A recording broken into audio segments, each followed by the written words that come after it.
Vamos todos, nesse momento, procurar esquecer as coisas materiais, o mundo agitado lá fora, voltando o nosso bom pensamento para esse ambiente, sentindo a paz, a quietude que aqui paira. Cada um de nós, com o corpo bem relaxado, nossa mente acalentada, procurando sentir a aproximação de nosso anjo de guarda, nos abraçando, nos acalentando com uma energia positiva, sutil. O livro branco que minhas mãos folheavam mostrou-me, em uma de suas páginas velhas e amareladas com o tempo, uma frase escrita num dia qualquer de um passado distante. A frase dizia simplesmente: só quem ama, vive. Quem não aprender a amar, jamais terá vivido. Desde que estamos sobre a face da terra, o amor é a única força que nos rege, que nos orienta, que abre caminhos para vivenciarmos momentos de felicidade. E hoje, através da palestra a ser proferida, muitas lições vamos aprender de como nos amarmos, amar o nosso próximo, amar a Deus acima de todas as coisas. Agindo assim, seremos criaturas humanas cada vez melhores, mais evoluídas no amor, na fé. Pois o amor é a semente da ação. Uma vez que a gente lança esta semente com carinho e com verdade, nós colhemos paz e muitas felicidades. Pai nosso que estais no céu, santificado seja o vosso nome, venha a nós o vosso reino, seja feita a vossa vontade, assim na terra como no céu. O pão nosso de cada dia nos dai hoje, perdoar as nossas ofensas, assim como nós perdoamos a quem nos tem ofendido, e não nos deixeis cair em tentação, mas livrai-nos de todo mal, que assim seja. Com muito carinho, nossa irmã, nossa amiga, pela primeira vez aqui em Piragi, Gisele Galo.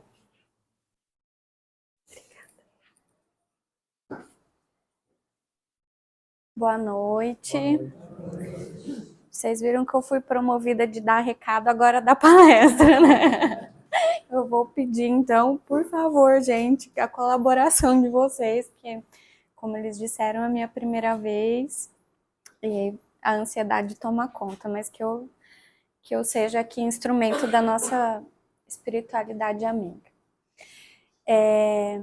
Bom, como eles disseram, o tema é reforma íntima. Eu sei que a gente já está... É um tema muito comum aqui na casa, né, em todas as casas, porque ela se faz necessário na nossa vida, mas eu queria...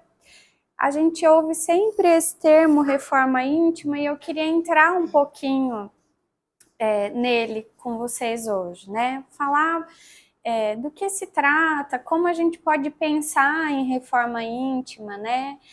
O que nos cabe em relação à reforma íntima. Então, por isso que acredito que tenha sido uma intuição da espiritualidade e esse tema surgiu e eu decidi trazer ele aqui hoje, tá?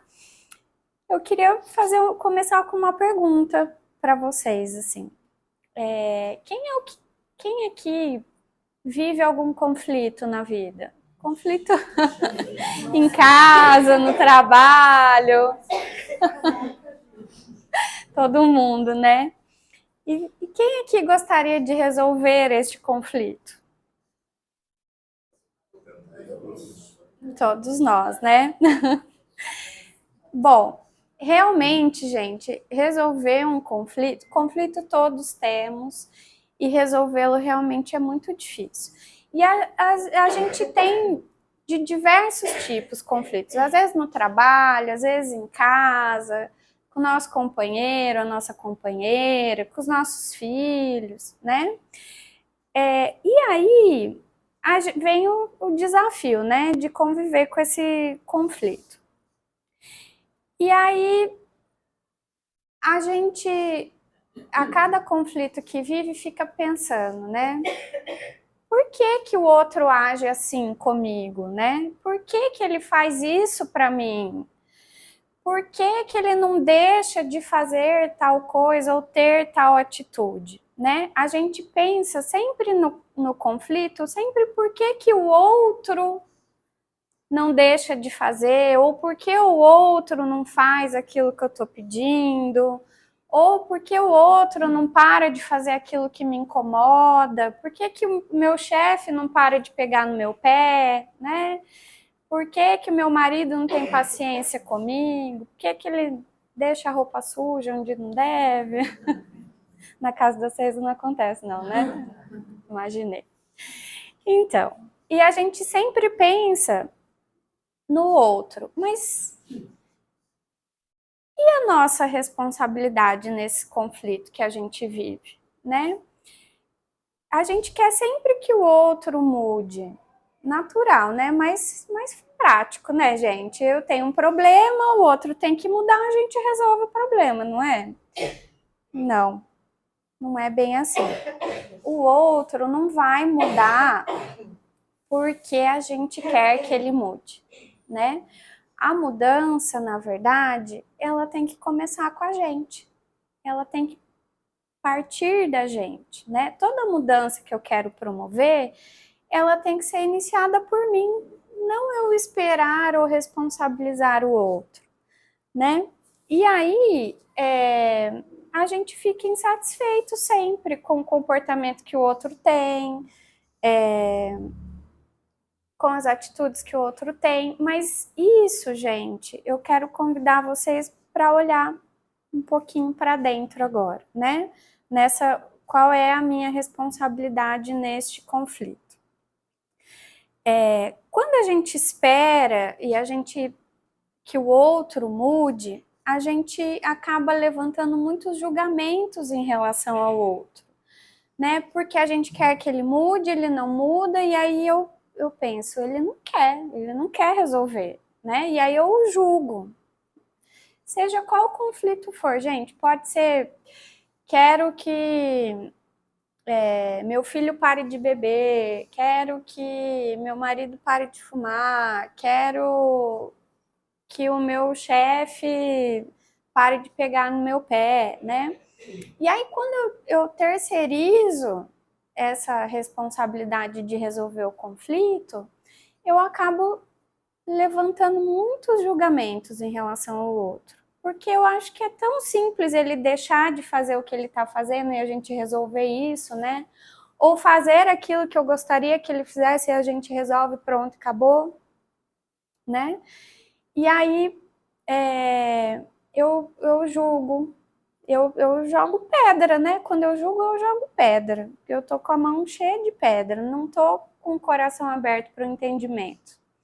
Eu tô com a mão cheia de pedra. E aí, gente, a gente tem um segundo conflito, né?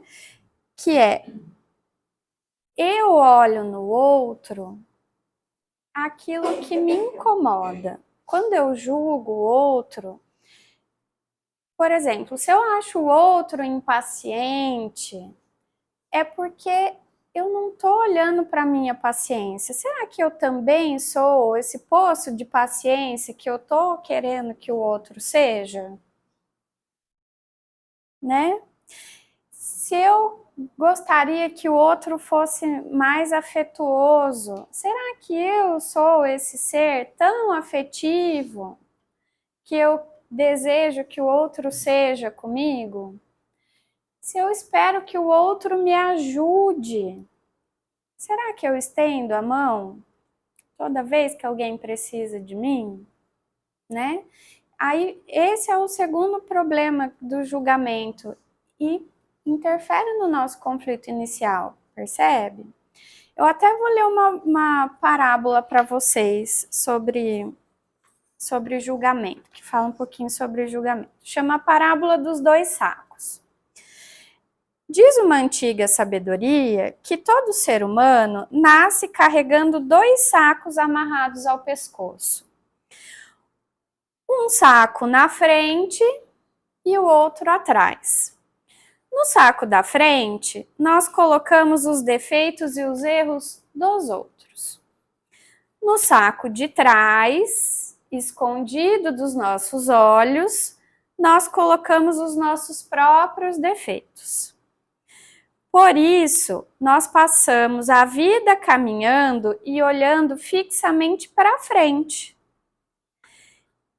E quando a gente olha para frente, a gente enxerga e julga cada falha do outro, enquanto caminhamos completamente cegos a respeito dos nossos erros, que carregamos nas nossas próprias costas, né?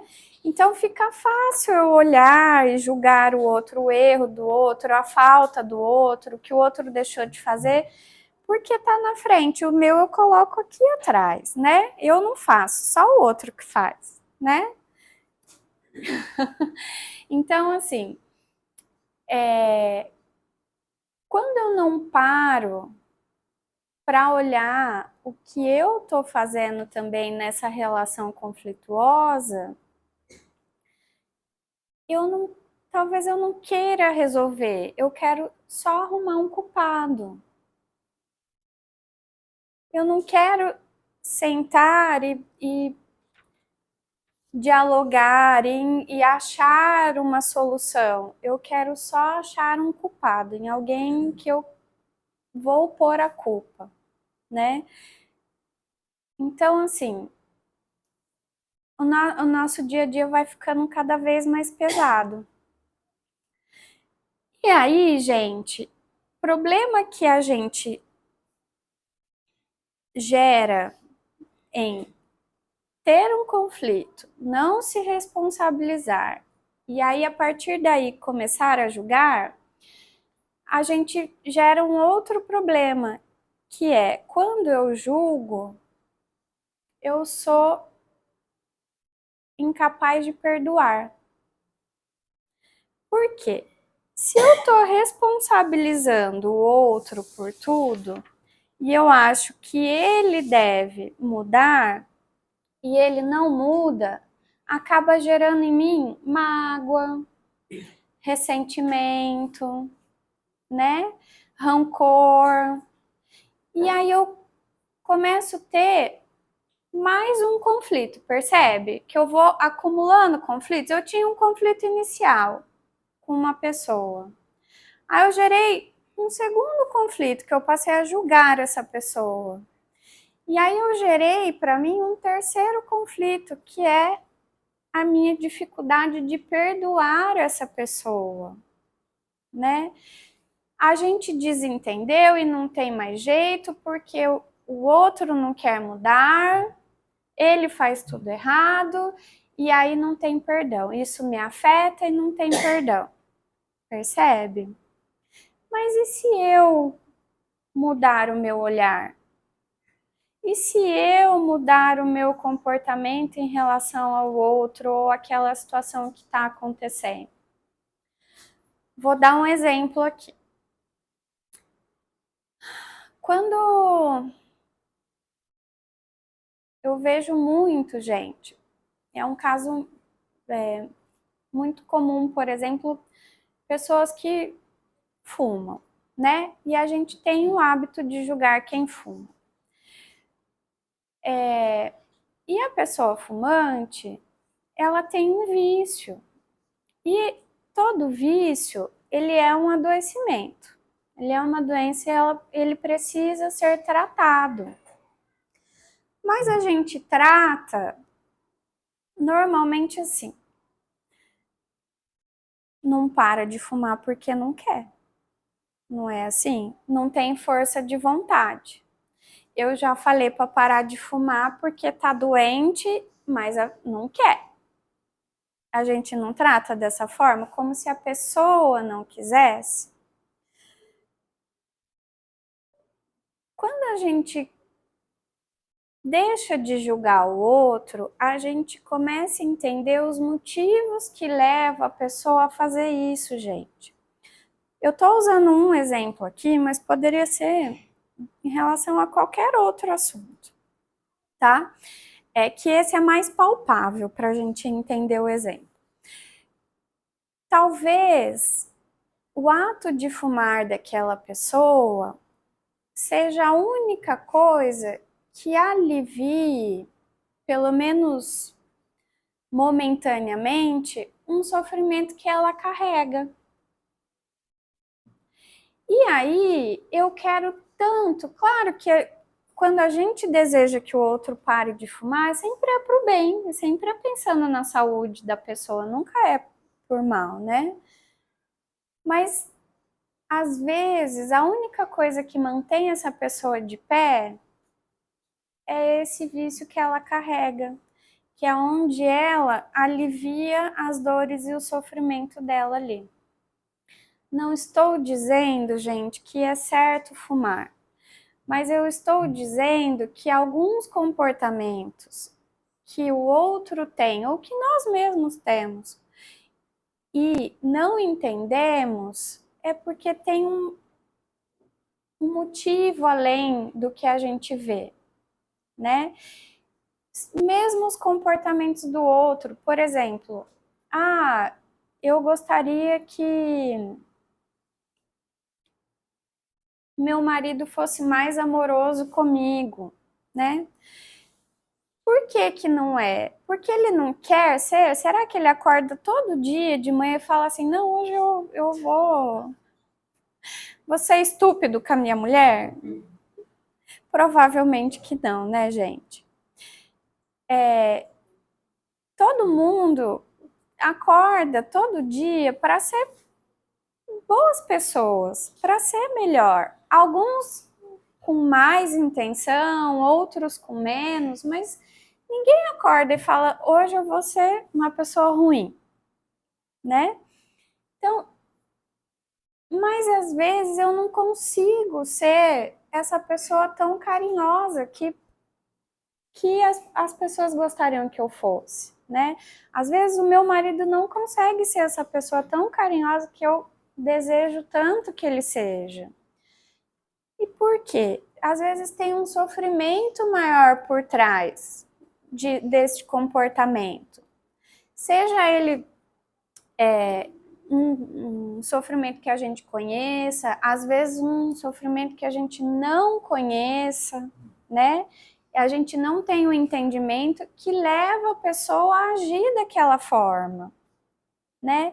Mas quando eu tô armado de julgamento, eu só vou querer que ele mude, eu não vou parar para pensar o que leva ele a ser desse jeito, né? Claro, a gente tá aqui, todo mundo, para evoluir, cada dia ser melhor, né? Em buscar melhorar. Por isso que nós estamos falando de reforma íntima. Não é para dizer assim, eu tenho um sofrimento, eu sou assim, pronto, então tá bom, vamos até o fim da vida assim, né? Não é para usar isso de muleta. Eu tenho um sofrimento, mas eu posso cuidar deste meu sofrimento e ser melhor. Mas quem tá de fora, né, precisa ter um olhar também de compaixão para isso. Então, assim, mas ele fuma. Fuma. O que será que ele tenta ali preencher com aquele cigarro, né? Que dor será que ele tenta amenizar cada vez que acende um cigarro, né? O que será que o comportamento daquela pessoa que não é tão amorosa está tentando me dizer? Será que ele recebeu amor? Será que ele sabe o que é isso para ele poder doar para alguém? Né? Às vezes não. Por isso, e a gente espera sempre que o outro mude. Será que neste lugar, por exemplo, que eu quero tanto que o outro seja amoroso comigo, eu não posso começar a ser, né? E ensinar quem não é. Percebam, quando a mudança começa por mim, eu posso ensinar o outro a ser, ao invés de julgar o outro, né? Então, assim, quando eu olho a situação, o problema que eu tô vivendo, e eu decido fazer algo por ela, eu mudo. E assim eu ajudo o outro a mudar também. Percebe? Quando a gente fala de perdão, a gente é muito rígido. Às vezes fala, o outro me falou algo que me magoou e aí não tem perdão. A gente às vezes é muito rígido, né, em relação a isso. A gente não aceita que o outro erre, mas e a gente? A gente também erra, né? Às vezes erra sem perceber. Mas quando a gente não aceita que o outro erra, que o outro é falho também, assim como nós, a gente gera essa dificuldade em perdoar, né? E aí a gente vai guardando mágoa. E vai guardando mágoa. E vai acumulando mágoa até explodir, né? Às vezes a gente tem aquela briga horrível com as pessoas que a gente tá mais próxima da gente, que a gente ama tanto, né? Por quê? Porque eu tinha um conflito inicial, eu esperei que o outro mudasse, mas eu nada fiz, o outro não mudou e eu julguei, e a partir daí me magoei, não perdoei, e a mágoa se acumulou, e aí eu estourei. Percebe que a gente gera um problema maior do que o que a gente tinha lá no começo, que era um conflito menor, né? A gente foi acumulando conflitos. E aí a gente começa a ter muita dificuldade em se relacionar, né? A gente acaba tendo claro que não com quem está mais próximo da gente, né? Com quem a gente convive todo dia, mas com as pessoas que a gente conhece, quando a gente acaba tendo tanta dificuldade assim, de se relacionar, a gente acaba tendo relações mais superficiais, a gente não deixa que o outro se aproxime tanto da gente, né? Nós vamos criando barreira.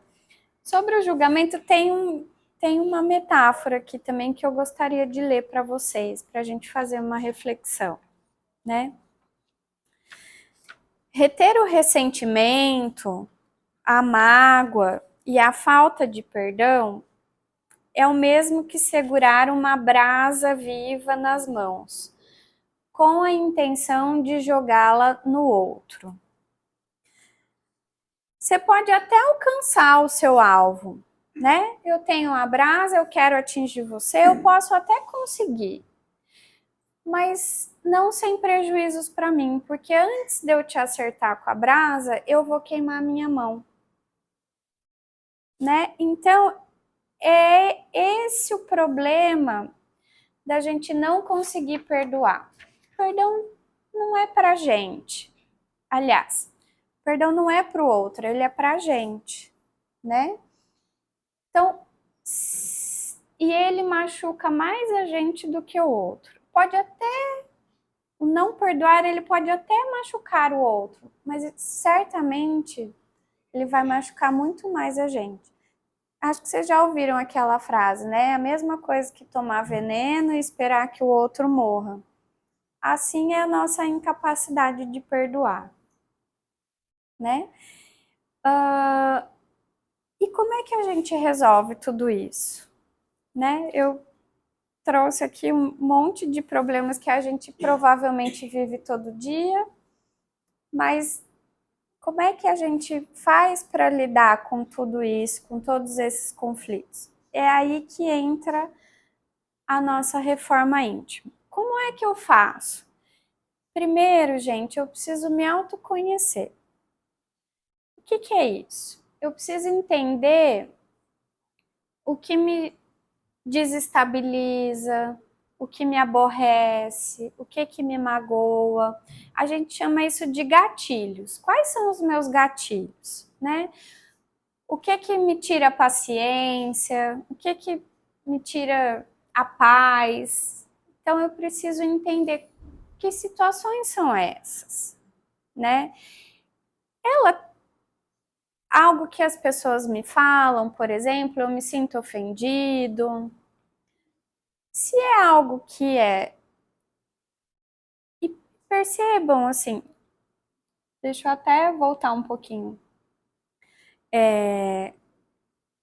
Ainda em relação ao julgamento.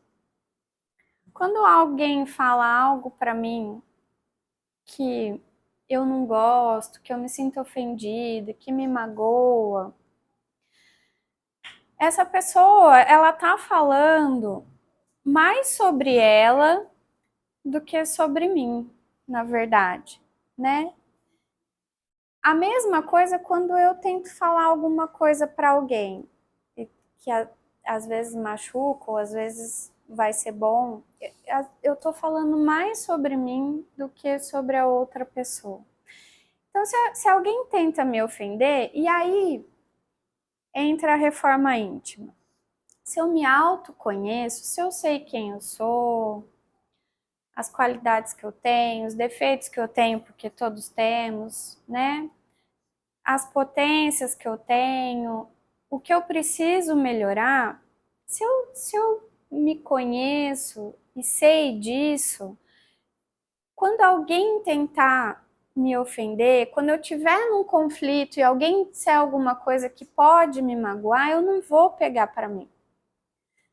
Porque eu me autoconheço, eu sei bem quem eu sou, eu sei do que eu sou capaz, eu sei do que eu não sou capaz.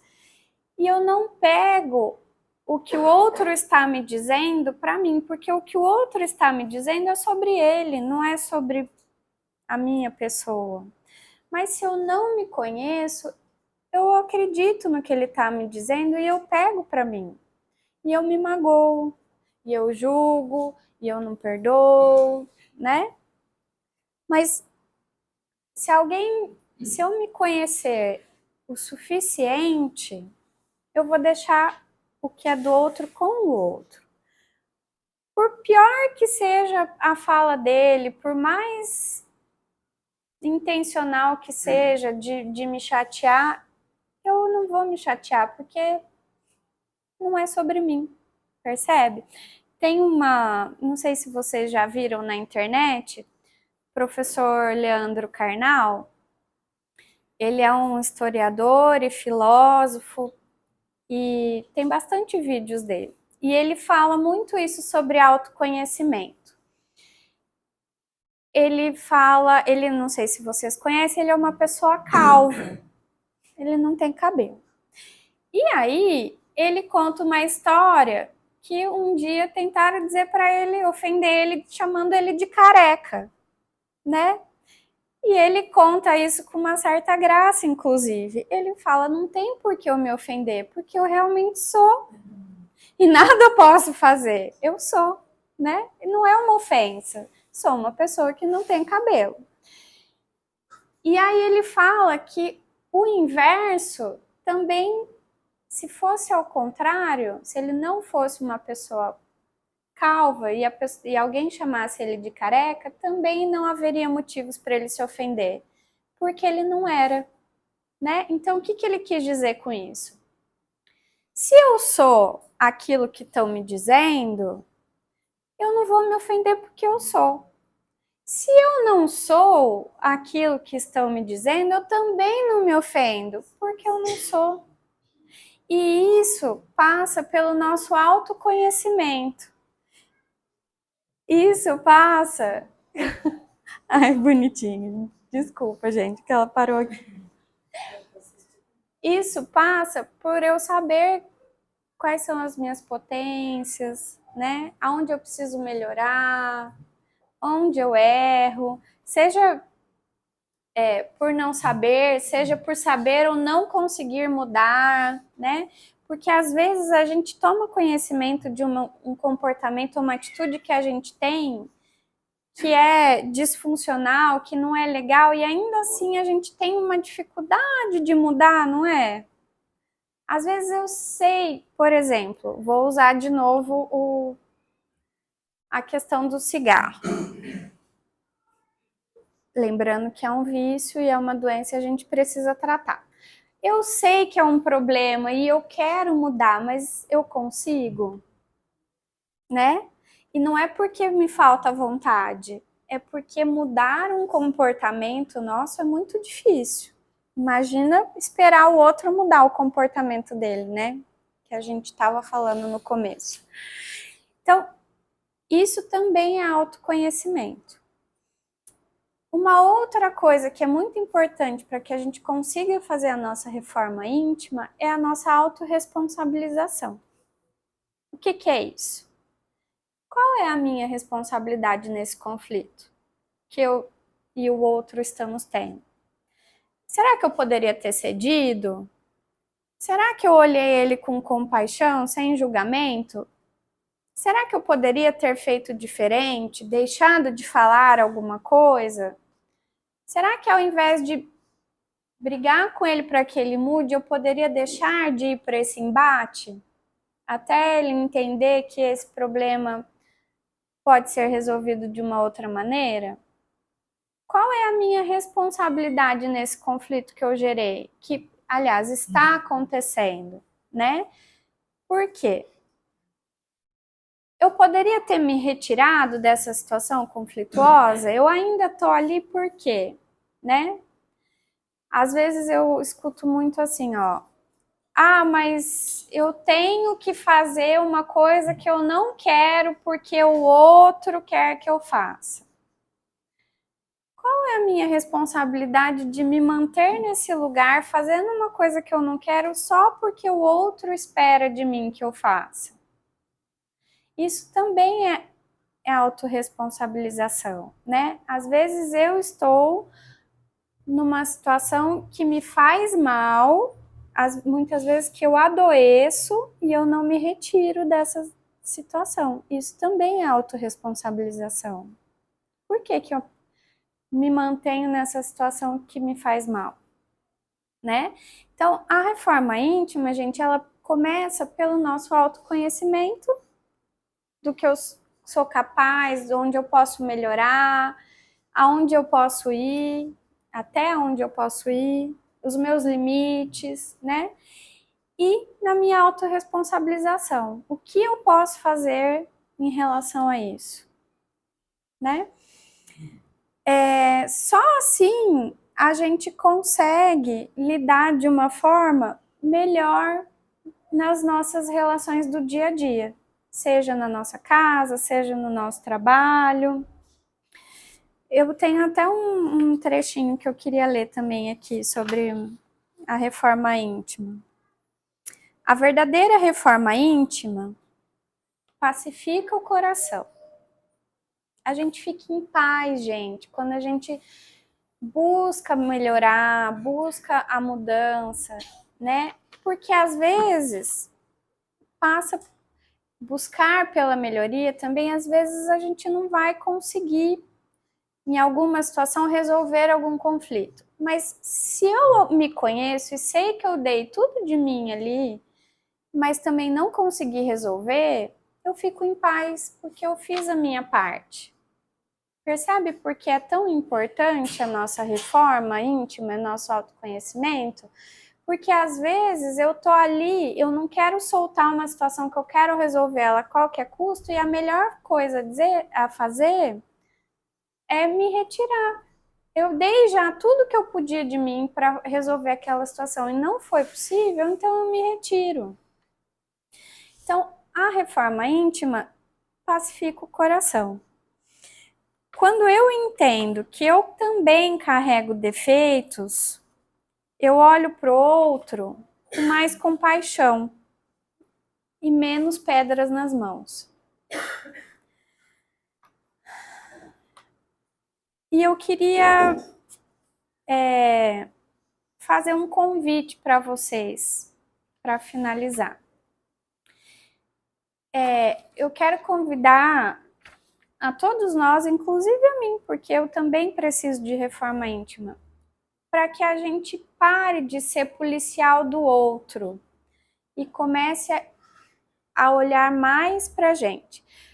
Pare de monitorar o outro e falar, você não está fazendo isso, ou você não está fazendo aquilo, eu só estou fazendo isso porque você não está fazendo aquilo, entendeu? Então, é um convite para a gente olhar para nós mesmos, ao invés da gente ficar falando, olha, você está fumando de novo, olha, você está fazendo isso outra vez.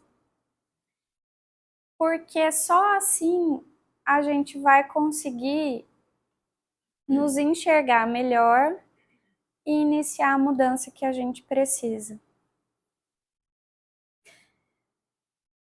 Esse é o recado que eu tinha para hoje. Eu espero que tenha feito sentido para vocês, que alguma coisa que eu tenha dito aqui nessa noite tenha servido para alguma situação da vida de vocês ou para algo. Espero ter contribuído, gente.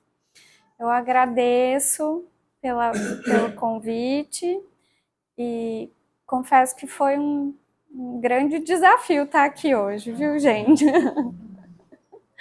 E vocês foram maravilhosos. Obrigada, viu? Eu vou pedir...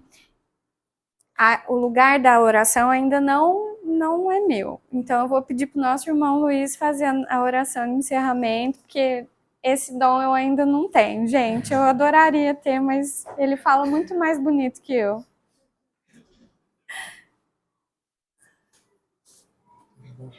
Obrigada.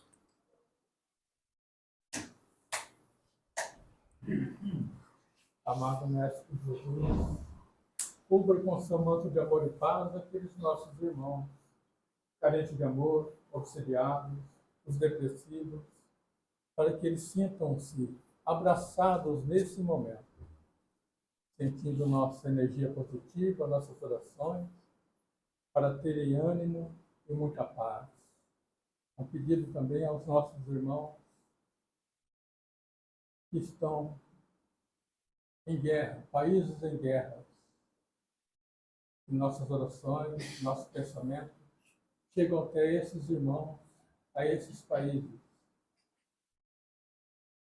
Vamos nos colocarmos no lugar desses irmãos que convivem no meio de guerras, de bombas, como é difícil. Um pedido geral aos nossos irmãos, no mundo das drogas, quem não tem um familiar, tem um parente ou um amigo que está nesta situação, que eles possam sentir o nosso pensamento positivo, abandonar de vez o vício das drogas, se reintegrando à sociedade na prática do amor, da caridade. Um pedido geral aos hospitais, aqui em Pirajim, nós temos o Hospital José Pirongi. Quantos irmãos estão lá nesse momento? Em consulta, internados, que os médicos que estão os atendendo possam ter todo o auxílio da equipe espiritual, dos médicos da espiritualidade também, e os nossos irmãos terem a medicação convencional, a medicação espiritual, de acordo com a necessidade de cada um. Vamos em pensamento até nossos lares. Familiar nosso, adoentado, agitado, algum familiar nervoso, familiar difícil. Nós também somos difíceis. A equipe espiritual, levando a medicação até aquele nosso familiar necessitado nesse momento. Que o nosso lar, o lar de cada um de nós, possa ser energizado. Energias fluídicas, balsâmicas, curadoras, pairando por toda parte, desde o alicerce até o teto de nossa casa, do nosso lar. Dentro de instantes, cada um de nós vamos receber o passe ou a aplicação. Ao sermos chamados, vamos entrar com fé na sala ao lado e, de acordo com o nosso merecimento, com nossa necessidade, possamos alcançar aquilo que viemos em busca na noite de hoje. A palestrante da noite falou muito do perdão, né? E vamos tentar, é difícil, pôr em prática durante a semana o perdão. Se Jesus, que é Jesus, deu a vida por nós, por que não? Um sorriso nos lábios, um pedido de perdão para salvar uma amizade. A verdadeira amizade pode ter a beleza de um sonho. Só depende de nós, de querer e de crer. Que Deus abençoe cada um de nós. Que assim seja.